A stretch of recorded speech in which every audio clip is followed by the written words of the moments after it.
ketika pandangannya mulai kembali melihat ke arah luar, astaga, dia dikejutkan oleh kehadiran sosok perempuan berambut panjang, mengenakan baju merah lusuh. Yang lebih kagetnya lagi, ternyata itu sosok dari Teh Lastri yang tengah berdiri di hadapannya. Mukanya pucat, dia menangis sambil berucap, "Tolong Dre, tolong Dre, tolong Teteh."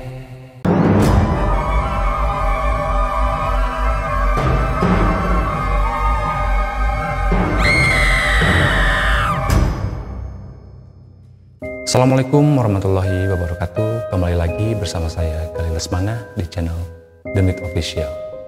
Hanya mitos kalau tidak ada kebenaran. Pada kesempatan kali ini saya akan menceritakan kembali part kedua, bagian kedua dari cerita teror arwah Lastri.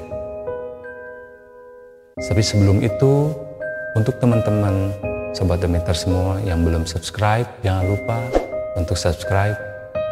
Dukung terus channel The Myth Official agar dapat berkembang dan kami lebih semangat untuk membuat video-video terbaru di channel The Myth Official. Dan tak lupa untuk teman-teman semua, teman-teman The Mythers yang telah subscribe channel kami, yang mendukung kami dari awal sehingga saat ini, kami ucapkan terima kasih. Semoga Allah membalas kebaikannya. Seperti apa cerita teror arwah Lastri bagian kedua?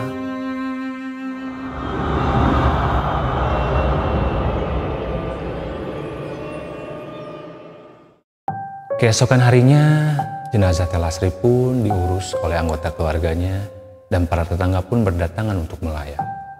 Singkat cerita, jenazah Teh Lastri selesai dikebumikan di TPU yang berada di tepat di belakang halaman rumahnya. Isak tangis menyelimuti suasana pemakaman kala itu. Rasa penasaran masih terbenak dalam pikiran Andre atas kejadian yang dialaminya. Saat itu, Ricky, anaknya Andre ini menceritakan apa yang dia lihat pada istrinya kemarin. Saat itu, Ricky melihat Teh Lastri yang sedang menangis. Awalnya, Andre pikir itu adalah khayalan semata. Tetapi lama-kelamaan dia memikirkan apa yang Ricky lihat hingga tak terasa malam sudah larut. Istri dan anaknya pun pamit tidur terlebih dahulu, begitupun dengan bapak dan ibu mertuanya. Sekitar pukul 11:30 malam, karena mata juga belum terasa ngantuk, Andre memutuskan untuk ke belakang untuk membuat secangkir kopi. Sesampainya di dapur, waktu dia menyalakan kompor untuk memasak air, matanya tidak sengaja melihat ke arah pintu belakang yang sudah terbuka sedikit. Jelas sekali diingatannya jika pintu itu sudah dia tutup sejak tadi. Dia berpikir mungkin istrinya lupa untuk menutup pintu belakang. Lantas dia tutup kembali pintu itu dan tak lupa untuk menguncinya. Dan tiba-tiba, Wah Lastri minta dibukain pintu. Suara Ricky mengagetkan Andre saat itu juga. Padahal dia lihat Ricky sedang tidur bersama istrinya di kamar. Sambil menggendong Ricky untuk menidurkan kembali, namun langkahnya terhenti saat itu. Tak kala ia mendengar bunyi pelan-pelan dari pintu yang tadinya sudah dia tertutup. Saat itu kembali terbuka.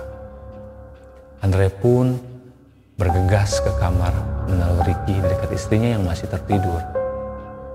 Kembali dia lihat ke pintu belakang yang masih terbuka. Diamatinya lah dengan teliti apa yang membuatnya bisa terbuka.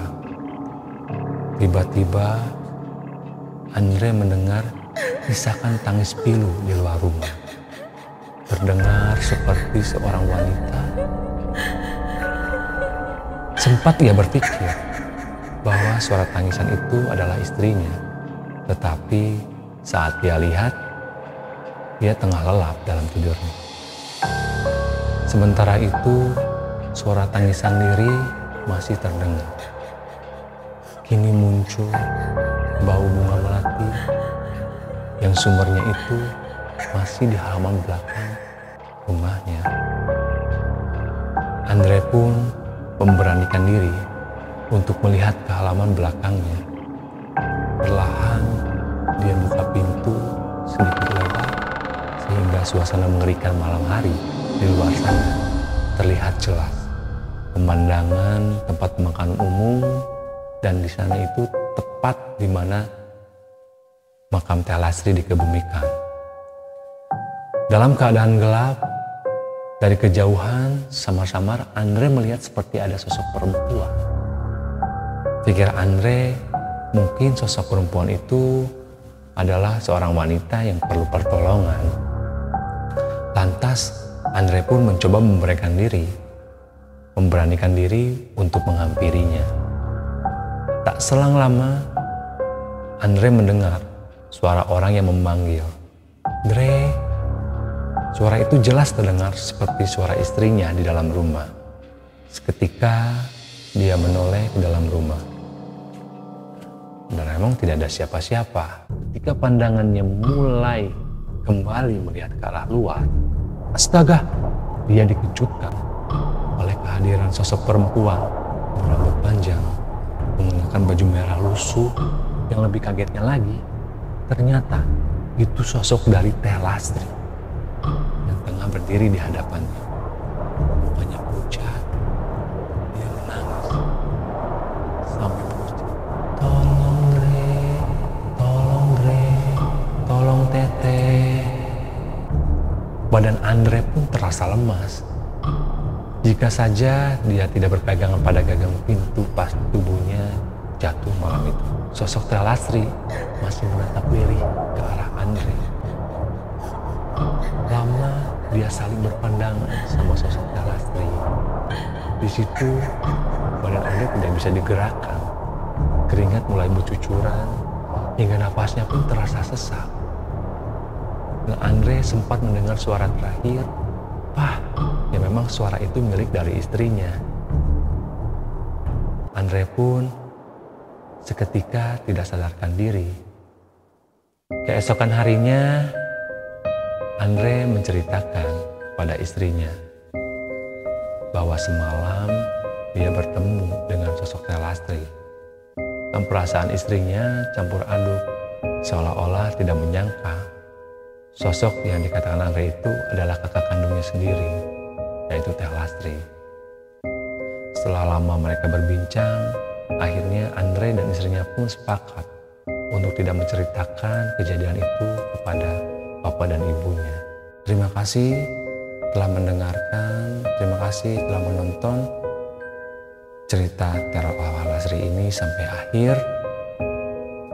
Jangan lupa untuk teman-teman yang belum subscribe channel Damit Official agar di-subscribe agar channel kami dapat berkembang dan kami lebih semangat dalam membuat konten-konten terbaru di channel Damit Official.